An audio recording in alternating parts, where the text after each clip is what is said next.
Many things were different in the 16th century, from the way illness and disease was dealt with and treated, to the ways in which the royal court would deal with many aspects of the king and queen's lives. But one of the biggest changes that has occurred over time is how the ideals and perceptions of marriage and love have altered, and the Tudors would have some very strict rules on marriage and even sex. But what were these? During the Tudor period, a marriage was said to have been a successful one if it was not necessarily a love match, but more one which brought financial prosperity to the family of the bride and also the groom. The groom might receive a good dowry payment for the bride and for his wife, and the bride might receive some form of social advancement and a rise throughout their status due to connections in the family.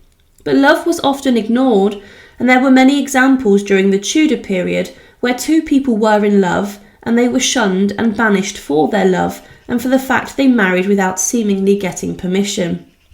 This occurred to Mary Boleyn, the sister of Queen Anne Boleyn and sister-in-law of King Henry VIII. She was chastised by the royal couple for marrying a man who was considered way below her status, and because of this, she would even be banished from the court regardless of the fact she loved this man.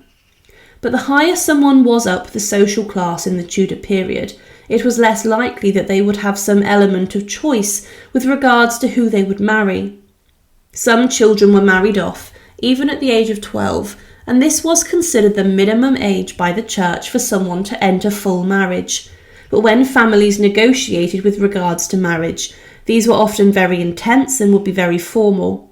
The father of the bride was expected to pay what was known as a dowry payment for the rise in the social status of his daughter, and the father would hope that his daughter would secure him a raise in the social standing too. And the contract of marriage would be drawn up, and money would be given to the husband to fund property and a way of life for his wife and family. There were also agreements drawn up as to portions of the dowry which were owned and allowed to be used by a wife during the marriage.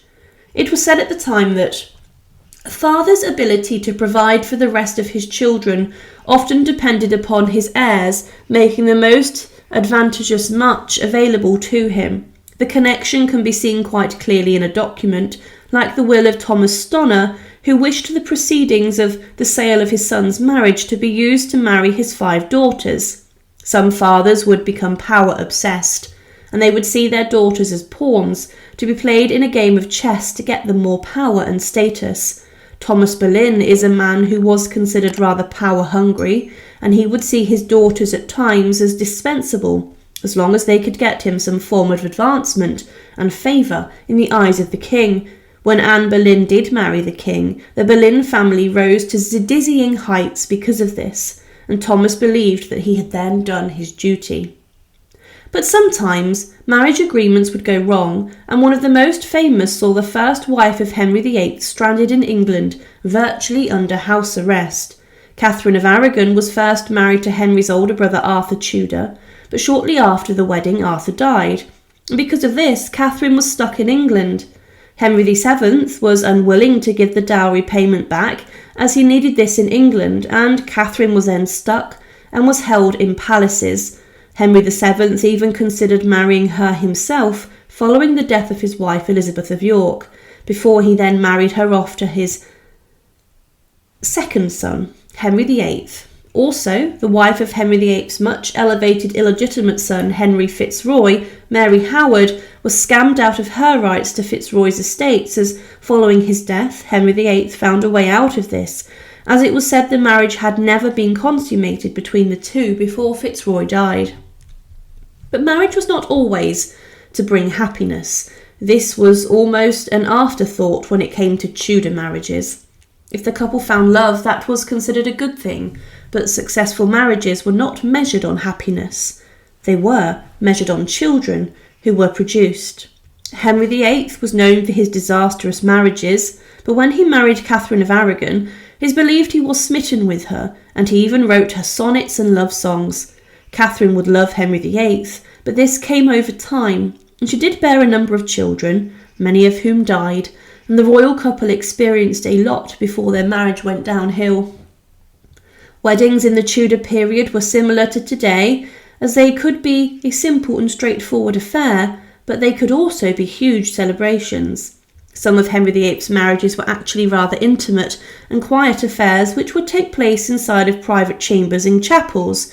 For example, he married Catherine Parr quietly inside of Hampton Court Palace's Chapel Royal, but other marriages could be large parties, and these usually came after the marriage ceremony had taken place.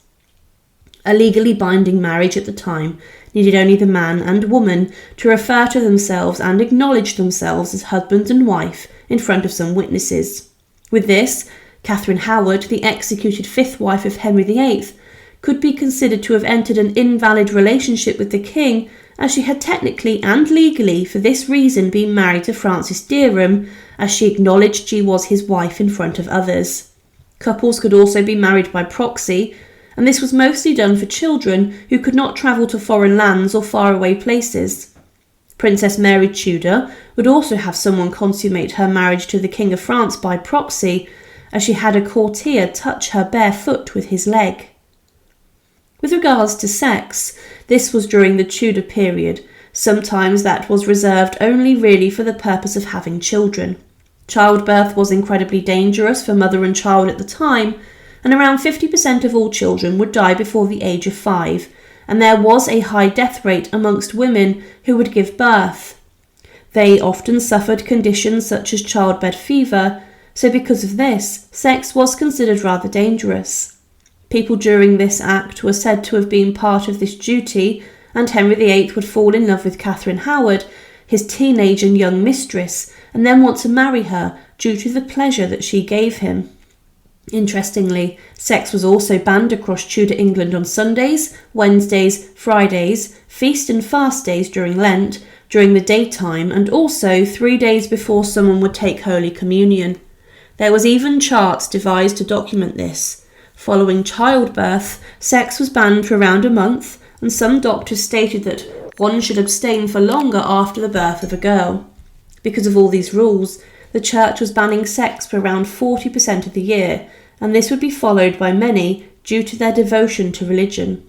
But as mentioned, for many, childbirth would be a death sentence, and 2 Tudor queens who had the best royal doctors and physicians would succumb to their complications after they gave birth. Elizabeth of York died shortly after giving birth inside the Tower of London, and Jane Seymour would also die following giving birth to Henry VIII's successor, Edward VI, in Hampton Court Palace.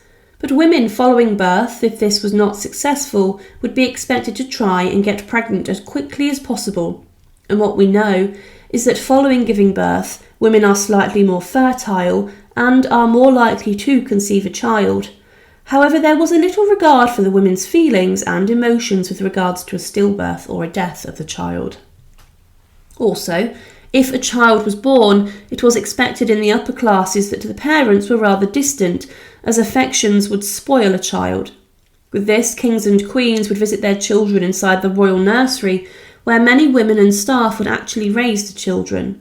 There was an expectation that even in the early years, that only the strongest children would live. For example, after being roughly 50 days old, the eldest son of King Henry VIII, Henry the Duke of Cornwall, died inside of the royal nursery, following huge celebrations for what would have been the heir and King of England if this tragedy did not take place. However, marriages, love and sex was incredibly different to how it is today during the Tudor period. It's also interesting to note that many men, husbands and fathers, would encourage their wives and daughters to sleep with men of high rank and become their mistresses. For example, if a woman became a mistress of the king, then the family were given grants and rewards of land, titles and finances. This was rather sick, but sex was seen as a way by many as an advancement, for not just the women, as these were rather cast aside at the expense of the interest of the family. But it was a very strange time. Thank you for watching, and to support, please subscribe to Her Remarkable History. Thank you.